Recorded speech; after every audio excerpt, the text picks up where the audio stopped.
ఏ quality మనం పెంచుకుంటే మన క్వాలిటీ ఆఫ్ లైఫ్ పెరుగుతుంది. ఏ క్వాలిటీ మనం పెంచుకుంటే మన యొక్క క్వాలిటీ పెరుగుతుంది. ఏ క్వాలిటీని మనం పెంచుకుంటే మన చుట్టూ అందరూ ఉండడానికి ఆసక్తిని చూపిస్తారు. మనం ఒక అద్భుతమైన మనిషిగా మనం మారగలుగుతాం. ఏ క్వాలిటీ మనం పెంచుకుంటే అందరూ మనతో ఉండడానికి ఇంట్రెస్ట్ చూపిస్తారు. అందరూ మనతో మాట్లాడడానికి ఇంట్రెస్ట్ చూపిస్తారు. మనం అందరిని అట్రాక్ట్ చేయగలుగుతాం.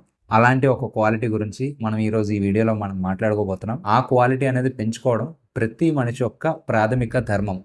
ఆ క్వాలిటీయే మెంటల్ మెచ్యూరిటీ, మానసిక పరిపక్వ స్థితి అంటారనమాట. సో ఆ క్వాలిటీ ఎవరికైతే ఉంటుందో, ఆ మెచ్యూరిటీ ఎవరికైతే ఉంటుందో వాళ్ళ యొక్క లైఫ్ 99 మందిలో మిమ్మల్ని ఒకరుగా వేరు చేస్తుంది.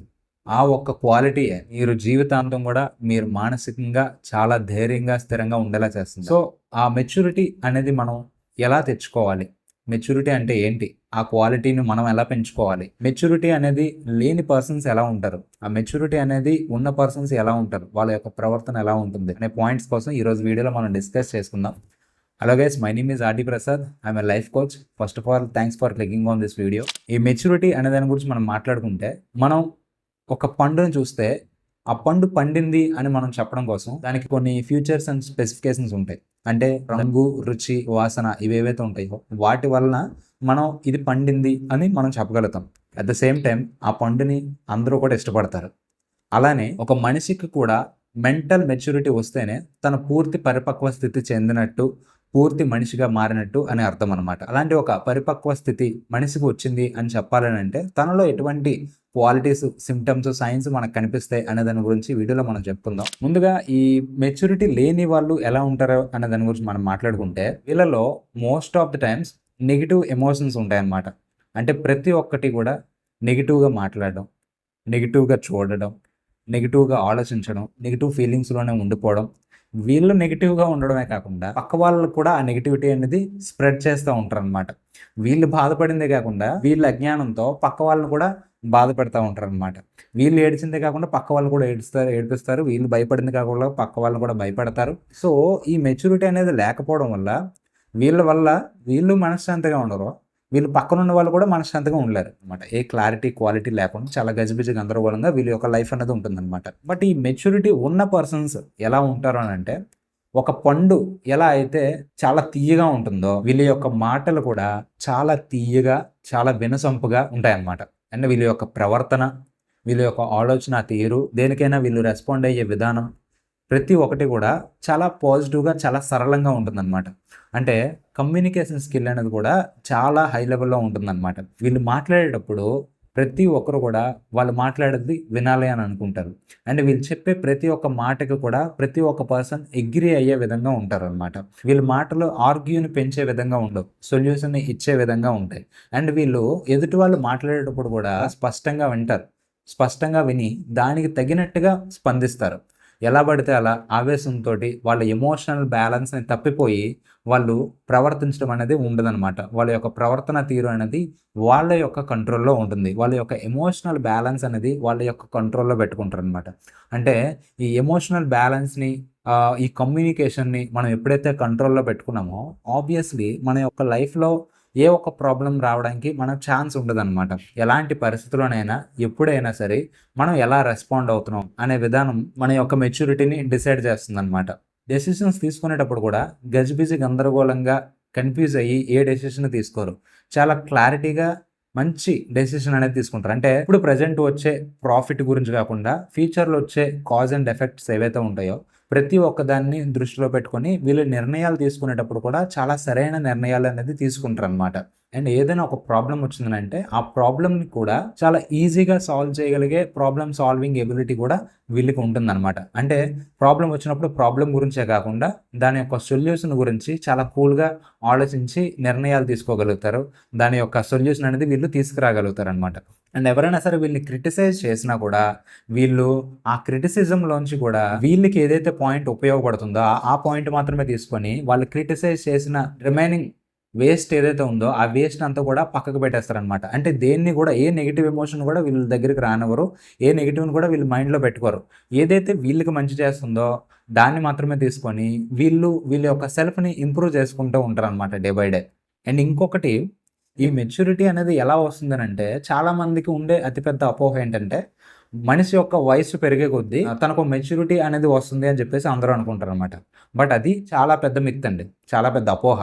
ఎందుకు అపోహ అని అంటున్నానంటే, నిజంగా వయసు పెరిగే కొద్దీ మెచ్యూరిటీ రావాలి, అందరూ కూడా మెచ్యూర్డ్ పర్సన్స్‌లా అయిపోవాలి అని అంటే, మన సొసైటీలో ఎంతోమంది పెద్దవాళ్ళు ఉన్నారు. చాలా వయసు పైబడిన వాళ్ళు ఉన్నారు. వాళ్ళు కూడా చాలా ఇమ్మెచ్యూర్డ్‌గా ప్రవర్తించడం మనం చూస్తూ ఉంటాం. చాలా ఇమ్మెచ్యూర్డ్‌గా ఆలోచించడం, చాలా ఇమ్మెచ్యూర్డ్‌గా మాట్లాడడం, చాలా ఇమ్మెచ్యూర్డ్‌గా డెసిషన్స్ తీసుకోవడం, ఇవేవైతే ఉంటాయో చాలా ఇమ్మెచ్యూర్డ్‌గా ఉంటాయి. నిజానికి వయసు పెరిగే కొద్దీ మెచ్యూరిటీ వచ్చేయాలి, ప్రతి ఒక్కరు మెచ్యూర్డ్‌గా ఉండాలి అని అంటే, నిజంగా అందరూ అలా ఉండాలి కదా! బట్ ఎందుకు లేరు అని అంటే, ఇక్కడే ఒక పెద్ద కీ లెర్నింగ్ పాయింట్ ఉందనమాట. ఇది మనందరం చాలా చాలా బాగా గుర్తుపెట్టుకోవాల్సిన విషయం అనమాట. ఎందుకు అందరూ అలా లేరు, కొంతమంది మాత్రమే అలా మెచ్యూర్డ్‌గా ఉన్నారు అని అంటే, మన వయసు పెరిగే కొద్దీ మన లైఫ్‌లో వచ్చే ప్రతి ఒక్క సిట్యుయేషన్స్‌లోంచి కూడా మనం ఒక ఎక్స్‌పీరియన్స్‌ని నేర్చుకొని, ఆ ఎక్స్‌పీరియన్స్ ద్వారా ఒక లెర్నింగ్ పాయింట్ నేర్చుకున్నప్పుడు, మనకి అడాప్ట్ చేసుకున్నప్పుడు, ఓకే, ఈ సిట్యుయేషన్‌లో నేనిది నేర్చుకోవాలి. నేను ఈ టైంలో ఎలా మాట్లాడితే ఎలా అయింది? ఈ టైంలో ఇలా డెసిషన్‌లు తీసుకోవడం వల్ల ఎలా అయింది? సో, ఈ పరిస్థితి నాకు ఇది నేర్పించిందని చెప్పి ప్రతి ఒక్క దాంట్లోంచి కూడా ప్రతి ఒక్కటి మనం నేర్చుకునే క్వాలిటీ, అంటే ఒక లెర్నింగ్ యాటిట్యూడ్ అనేది మనలో ఉన్నప్పుడు, మన లైఫ్‌లో వచ్చే ప్రతి ఒక్క ప్రాబ్లమ్‌ని, ప్రతి ఒక్క సిట్యుయేషన్‌ని బేస్ చేసుకొని మనం ఒక మెచ్యూర్డ్ పర్సన్‌గా మన సెల్ఫ్‌ని మనం బిల్డ్ చేసుకుంటూ ఉంటామన్నమాట డే బై డే. బట్ ఎవరైతే అన్‌కాన్షియస్‌గా ఉంటారో, వయసు పెరిగే కొద్దీ జస్ట్ ఏదో పెరుగుతున్నాం అన్నట్టు కాకుండా, వాళ్ళ యొక్క మానసిక పరిపక్వతని పెంచుకునే విధానంలో ఎవరైతే శ్రద్ధ చూపించరో, వాళ్ళు ఎప్పుడు ఇమ్మెచ్యూర్డ్‌గానే ఉంటారనమాట. బట్ మెచ్యూరిటీ ఉన్న పర్సన్స్ చెప్పాను కదండీ, వాళ్ళకి లెర్నింగ్ యాటిట్యూడ్ అనేది ఉంటుందనమాట. ప్రతి ఒక్క పరిస్థితి నుంచి, ప్రతి ఒక్క ఇన్సిడెంట్ నుంచి కూడా వాళ్ళు ఒక లెర్నింగ్ లెసన్ నేర్చుకొని, వాళ్ళకి అడాప్ట్ చేసుకొని, వాళ్ళు డే బై డే ఇంప్రూవ్ అవుతూ ఉంటారనమాట మానసికంగా. సో, దానివల్ల వాళ్ళ క్వాలిటీ ఆఫ్ లైఫ్ అనేది చాలా బావుంటుందనమాట. సో, ఈ మెచ్యూరిటీని మనం ఎలా తెచ్చుకోవాలని అంటే, ఇప్పుడు చెప్పాను కదండీ, ఈ లెర్నింగ్ యాటిట్యూడ్ అనేది ఏదైతుందో, ఈ లెర్నింగ్ యాటిట్యూడ్ ద్వారా ఈ యొక్క మెచ్యూరిటీ అనేది మనం తెచ్చుకోవచ్చు. And at the same time రకరకాల ఇన్సిడెంట్స్ ద్వారా, రకరకాల బుక్స్ చదవడం ద్వారా, రకరకాల ఇన్ఫర్మేషన్ గ్యాదర్ చేయడం ద్వారా కూడా మనం మన యొక్క మెచ్యూరిటీని అనేది పెంచుకోవచ్చనమాట. మెచ్యూరిటీ అనేది ప్రతి ఒక్క పర్సన్‌కి లైఫ్‌లో కూడా చాలా పెద్ద మేజర్ ప్రయారిటీ అనమాట. ఎందుకనంటే, మనకు మెచ్యూరిటీ ఉన్న పర్సన్స్‌ని ఎవరినైనా మనం చూసినట్టయితే, వాళ్ళకి చాలా గౌరవం ఉంటుంది. వాళ్ళ మాటకి చాలా విలువ ఉంటుంది.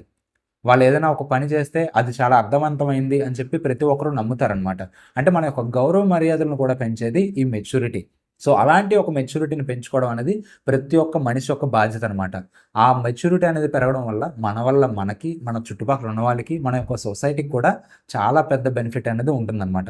సో, ఈ మెచ్యూరిటీని పెంచుకోవడం కోసం రకరకాల బుక్స్, లైఫ్ మేనేజ్మెంట్‌కి సంబంధించిన బుక్స్ కానివ్వండి, కమ్యూనికేషన్‌కి సంబంధించిన బుక్స్ కానివ్వండి, లేదనంటే ఈ సామాజిక విలువలు సంబంధించిన బుక్స్ కానివ్వండి, పర్సనాలిటీ డెవలప్‌మెంట్‌కి సంబంధించిన బుక్స్ కానివ్వండి, అండ్ స్పిరిచువల్ యాక్టివిటీస్ కానివ్వండి, స్పిరిచువల్ బుక్స్ కానివ్వండి, స్పిరిచువల్ స్టోరీస్ కానివ్వండి, ఇలాంటివన్నీ మనం చదవడం వల్ల, కొత్త కొత్త ఇన్ఫర్మేషన్స్ మనం తెలుసుకోవడం వల్ల, మనుషుల యొక్క మానసిక స్థితుల గురించి మనం తెలుసుకోవడం వల్ల, వీటన్నిటి గురించి తెలుసుకోవడం వల్ల, ప్రతి ఒక్కరికి విలువ ఇవ్వాలి అనే విలువల్ని మనం పెంచుకోవడం వల్ల, మన యొక్క మెచ్యూరిటీ లెవెల్స్ అనేవి డే బై డే పెరుగుకుంటూ వస్తాయన్నమాట.